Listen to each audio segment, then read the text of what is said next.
अस्सलाम वालेकुम दोस्तों, मैं हूं डॉक्टर राशिद और आप देख रहे हैं डॉक्टर राशिद ऑनलाइन। आज जो मैं मेडिसिन आप दोस्तों को बता रहा हूं उस दवा का नाम है इग्नेशिया। इग्नेशिया कहाँ-कहाँ इस्तेमाल होती हैं, इसके मरीज़ की कौन-कौन सी अलामात होती हैं और कौन सी पोटेंसी में आपने इस्तेमाल करना है, ये तमाम आज इस वीडियो में मैं बताऊँगा। तो अगर आप मेरे चैनल पर फर्स्ट टाइम आए हैं तो चैनल को सब्सक्राइब कर लीजिए और साथ ही बेल नोटिफिकेशन को भी दबा दीजिए। तो आज जो मेरी मेडिसिन का टॉपिक है वो है इग्नेशिया। इग्नेशिया जो मेडिसिन है ये सेप्टिक फ़ीवर में इसका इंतहाई शानदार रिज़ल्ट है। सेप्टिक फ़ीवर के अलावा जो इसकी अलामात शुरू से लेकर एंड तक पाई जाती है, उसके अंदर ये है कि खून का ज़हरीला हो जाना। इन अलामात में इसको हम बहुत गौर से देखेंगे और डिटेल में आप दोस्तों को बताऊँगा। इग्नेशिया जो है ये सेप्टिक फ़ीवर के अंदर इसके काफ़ी अच्छे रिज़ल्ट हैं। तो इग्नेशिया को सेप्टिक फ़ीवर में उस सूरत में हम इस्तेमाल करेंगे कि इसका मरीज़ एक तो कमज़ोर होता है और इसमें सर्दी का एहसास पाया जाता है। और ये जो सर्दी का एहसास इसमें शुरू होता है इग्नेशिया के अंदर, ये कमर से इसकी सर्दी का आगाज़ शुरू होता है और बुखार इसमें यानी कि पाया जा रहा होता है। साथ-साथ इसमें ताफुन भी पाया जाता है इग्नेशिया के अंदर। तो सेप्टिक फ़ीवर के अंदर इग्नेशिया का असर निहायत शानदार है। तो सेप्टिक फ़ीवर के अंदर अगर देखी जाए तो ये नंबर 1 मेडिसिन है। इग्नेशिया को सर दर्द में एक सूरत में इस्तेमाल किया जाता है कि गाये-बगाये इसका जो चेहरा होता है तो उस सूरत में लाल होता है। कभी नॉर्मल कंडीशन में आ जाता है तो कभी सुर्ख हो जाता है। इस तरह की अलामात के अंदर इग्नेशिया को सर दर्द में हम इस्तेमाल करेंगे। तो इसके बाद बारी आती है टाइफाइड फ़ीवर की। टाइफाइड फ़ीवर के अंदर इग्नेशिया को अगर देखा जाए सेकंड नंबर पे बहुत ज़्यादा शोहरत हासिल है। टाइफाइड फ़ीवर के अंदर जो इंटेस्टाइनल पॉइज़न होता है तो उसको कम करने के लिए दी जाती है। और जिस वक्त हमारे चूँकि टाइफाइड शुरू हुई इंटेस्टाइन से होता है, मैदे की ख़राबी से होता है, तो इग्नेशिया को हम यानी कि इंटेस्टाइनल का जो पॉइज़न है उसको हम कम करने के लिए देते हैं। तो उसमें काफ़ी अच्छे रिज़ल्ट इसके इग्नेशिया के पाए जाते हैं। इग्नेशिया को हम डायरिया में भी इस्तेमाल करते हैं। तो इसके जो पेशेंट होते हैं इग्नेशिया के डायरिया के हवाले से, दस्तों के हवाले से, तो इसके जो डायरिया के पेशेंट होते हैं इसके ये कह लें दस्तों के अंदर बहुत ज़्यादा बदबू आ रही होती है, स्मेल होती है। तो उस सूरत में हम इसको देंगे क्योंकि ब्लड जो खून की ख़राबी की वजह से दस्तों के अंदर से भी स्मेल आ रही होती है। और ये जो अगर क्वांटिटी उनकी दिन में अगर 6 बार आ रही है तो ये अगर इग्नेशिया को दे दिया जाए तो ये 6 की जगह पर उसको 2 टाइम पर उसको ले आएगी। अब बात करते हैं छोटे बच्चों के हवाले से। इग्नेशिया छोटे बच्चों के लिए भी काफ़ी अच्छी मेडिसिन है, लेकिन ये मोशन और पेचिस के हवाले से इग्नेशिया के काफ़ी अच्छे रिज़ल्ट हैं। तो जो छोटा बच्चा होता है इसका कॉलरा यानी कि हैज़ा, मोशन और उल्टी उल्टी के लिए काफ़ी अच्छी दवा है। पहले नंबर पे तो ये जो खून के जो आलूदापन है उसको कम कर देती है और उसके काफ़ी अच्छे रिज़ल्ट आते हैं मोशन के हवाले से। हर किस्म की गंदी बदबू में जितनी भी दवाएँ होम्योपैथिक में पाई जाती हैं, तो इग्नेशिया जो है उन सब दवाओं की सरताज दवा है। तो जितने भी गंदे किस्म के ज़ख्म बनते हैं, तो उन ज़ख्मों के अंदर से एक गंदी स्मेल और बदबू पैदा हो जाती है। तो इस तरह के जो मरीज़ हैं, मिसाल देता हूँ, अगर किसी के चोट लग गई है, तो उस चोट के अंदर से पस पड़ना शुरू हो जाती है और उस पस में से जो बदबू और स्मेल पैदा होती है, वो इंतहाई गलीज़ और बदबूदार किस्म की होती है। इस तरह की अलामात अगर किसी मरीज़ में हों, तो उसमें इग्नेशिया को बहुत ज़्यादा शोहरत हासिल है और उसके काफ़ी अच्छे रिज़ल्ट मिलते हैं इस तरह के मरीज़ के लिए। तो आप ये समझ जाएँ जिस ज़ख्म के अंदर से बदबू और स्मेल ज़्यादा पैदा हो रही हो और आपको ये फ़ील हो रहा हो कि ये ब्लड यानी कि इसका साफ़ नहीं है और खून की ख़राबी की वजह से ऐसा हो रहा है, तो इग्नेशिया को फ़ौरन ज़हन में लाना चाहिए। तो इस तरह के मरीज़ों के लिए काफ़ी अच्छे रिज़ल्ट इसके पाए जाते हैं।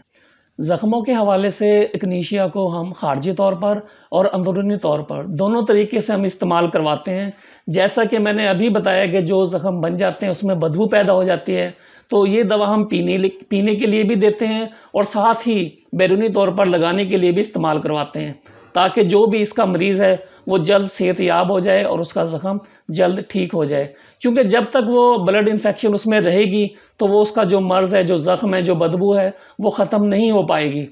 तो मिसाल इसकी आप ऐसे भी समझ सकते हैं कि जो ज़ख्म ठीक नहीं हो पा रहे होते हैं, तो ऐसे मरीज़ों का ESR लेवल जो है वो काफ़ी ज़्यादा बढ़ जाता है। तो ये 12 तक तकरीबन नॉर्मल होता है ESR लेवल जो होता है। अगर मिसाल दे रहा हूँ किसी का 80 ESR आ रहा है, तो ऐसे मरीज़ों का जो है ज़ख्म जल्दी ठीक नहीं होगा।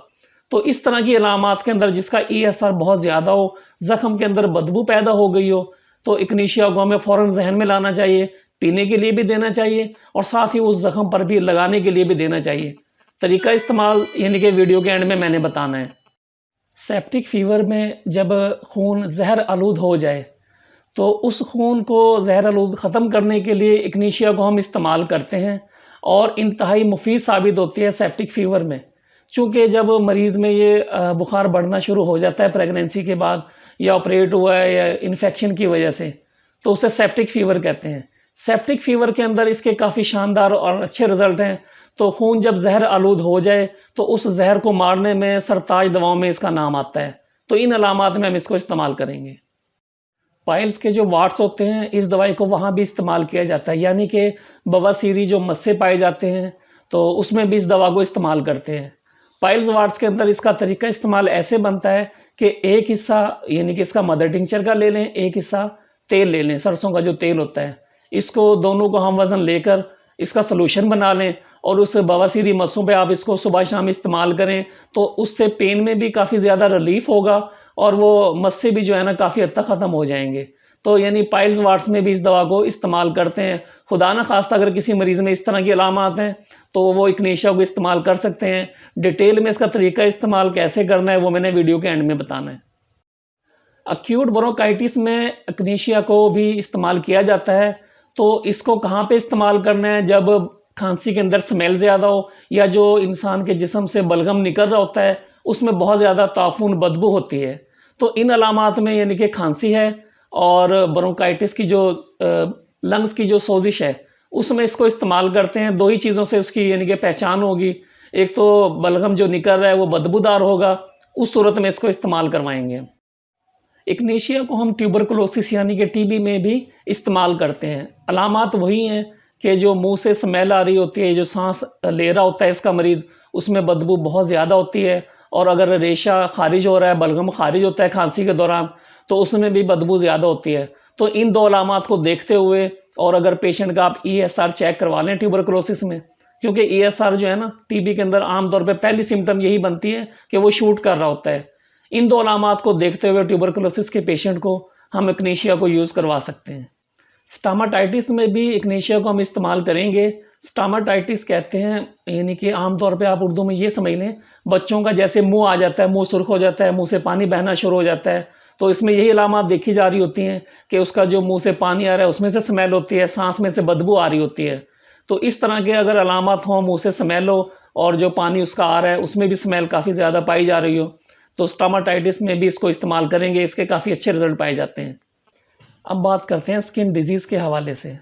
जल्दी अमराज में इग्निशिया को निहायत ही कारआमद पाया गया है। तो स्किन के अंदर जितने भी फोड़े फिंसी पाए जाते हैं तो इन अमराज में इग्निशिया को हम इस्तेमाल करते हैं और स्किन डिजीज़ के अंदर होम्योपैथिक में काफ़ी ज़्यादा इस्तेमाल की जाती है इग्निशिया। गोनोरिया यानी कि सोज़ाक, सोज़ाक में भी इग्निशिया के काफ़ी अच्छे रिज़ल्ट हैं। सोज़ाक में उस सूरत में इस्तेमाल किया जाता है जैसे मैं पहले बताता आ रहा हूँ कि सांस में बदबू होती है और इसका जो मरीज़ है वो थोड़ा-सा जिस्म में सुस्ती, थकावट भी महसूस कर रहा होता है। तो इसके साथ-साथ जो है आपने इसको लॉन्ग टाइम इसको यूज़ करवाना है, फिर इसके रिज़ल्ट मिलना शुरू होंगे, फ़ौरन से रिज़ल्ट नहीं मिलेंगे। इग्निशिया को हम अपेंडिसाइटिस में भी इस्तेमाल करवाते हैं। अलामात वही हैं कि इसका जो खून होता है वो ज़हर आलूद होता है और खून को हम जो है ना साफ़ करने के हवाले से इसको इस्तेमाल करवाते हैं तो अपेंडिसाइटिस में अफ़ाका होता है। ये दवा आला दर्जे की मसफ़ी खून है और ज़हर को हलाक करके ब्लड को बिल्कुल प्यूरीफाई कर देती है। इग्निशिया की दर हकीकत एक ही ख़ास अलामत है। उसकी ख़ास अलामत ये है कि खून का जहरीला होना। खून के जहरीले होने की ख़्वाह आप 1000 हालतें मालूम कर लें, उन तमाम हालतों में हम इग्निशिया को ही यूज़ करेंगे। तो इसके जो मरीज़ होते हैं वो पिन पॉइंट में हम सेपरेट भी कर सकते हैं कि जहाँ पे खून का जहरीला होना पाया जाए हम इग्निशिया को इस्तेमाल करेंगे। जहरीले खून होने की वजह से आम जिस्मानी थकान और जिस्म में दर्दें पाई जा रही होती हैं और इसके साथ-साथ जो है अखराजात इसके बदबू होते हैं, जिस्म सूखता चला जाता है। तो ये इग्निशिया की अलामात में से एक अलामत बनती है। इस दवा को कैंसर में भी इस्तेमाल किया जाता है। कैंसर में इसको उस सूरत में इस्तेमाल किया जाता है कि जब उसके स्टेज आखिरी हो, आखिरी दर्जात में इसको इस्तेमाल करते हैं ताकि उस मरीज़ की जो पेन है, जो दर्दें हैं उसको कम किया जा सके। एक्यूट एंड क्रॉनिक डिजीज़ दोनों में से कोई भी यानी कि मरीज़ हो और उसका मर्ज़ ख़ा कोई भी हो, वो बहुत अरसे से चल रहा हो, साल 6 माह से चल रहा हो और वो मरीज़ ठीक नहीं हो पा रहा होता है। तो इस तरह के जो लंबे मरीज़ लटके हुए होते हैं, शफ़ा से हमकिनार नहीं हो पा रहे होते हैं, इन अलामात में हम इसको इस्तेमाल करवाएँगे लॉन्ग टाइम के लिए, तो ऐसे पेशेंट में भी इसको इस्तेमाल करवाते हैं। खुदा न ख़ास्ता अगर किसी मरीज़ को ये साँप, बिच्छू या कोई भी ज़हरीली चीज़ काट लेती है, तो ये ज़हर को कम करने के लिए नंबर 1 पे ज़हन में आती है। तो इक्नेशिया को हम यानी कि जल्द रिपीट करते हुए इस्तेमाल करवाते हैं, ताकि उसका जो ज़हर है वो कम हो जाए। खुदा न ख़ास्ता बिच्छू या साँप जो भी चीज़ काटी है, उसको जल्द रिपीट करने से उसका ज़हर कम हो जाता है और मरीज़ को काफ़ी पेन वगैरह में रिलीफ़ मिलता है और वहाँ पे ज़ख्म नहीं बन पाता है। इन अलामात में भी हम इसको इक्नेशिया में यूज़ करते हैं। जी तो व्यूअर्स, अब बात कर लेते हैं इसके तरीक़ा इस्तेमाल की। अकनेशिया को हमने इस्तेमाल कैसे करना है? अकनेशिया को हमने मदर टिंचर में यूज़ करना है। जितनी भी मैंने अभी ये वीडियो बताई है आप दोस्तों को, इसके ज़्यादा शानदार और अच्छे रिज़ल्ट मदर टिंचर में ही मिलते हैं। इसके 10 कतरे सुबह, दोपहर, शाम दिन में 3 टाइम इस्तेमाल करने हैं। आधा कप पानी ले लें और ये विलमार शवाबी की आपने इस्तेमाल करनी है। उसके बहुत अच्छे रिज़ल्ट हैं। लोकल भी यूज़ कर सकते हैं। लोकल में अगर देखा जाए तो मसूद फार्मा की अच्छे रिज़ल्ट हैं, लेकिन मैं रिकमेंड करूँगा कि आपने विलमार शवाबी की ये मेडिसिन इस्तेमाल करनी है। बड़ों के लिए 10 ड्रॉप्स आधा कप पानी में डालकर सुबह, दोपहर, शाम दिन में 3 टाइम।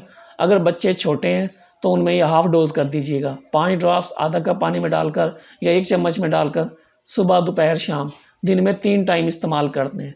इसकी जो मेन अलामत अगर 1 की में अगर बताई जाए, वो ये बनती है कि खून का जहरीला हो जाना, जिसकी वजह से तमाम जिस्म में दर्दें, नकाहत और सुस्ती पाई जाए।